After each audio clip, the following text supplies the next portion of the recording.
Hi guys!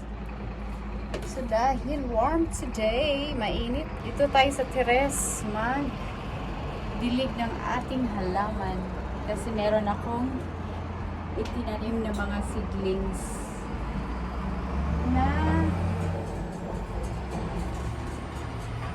na tumutubo na sila guys. Tumubo na, mahaba na siya. Ito ay ampalaya. So meron din siyang isa ay ampalaya siya guys.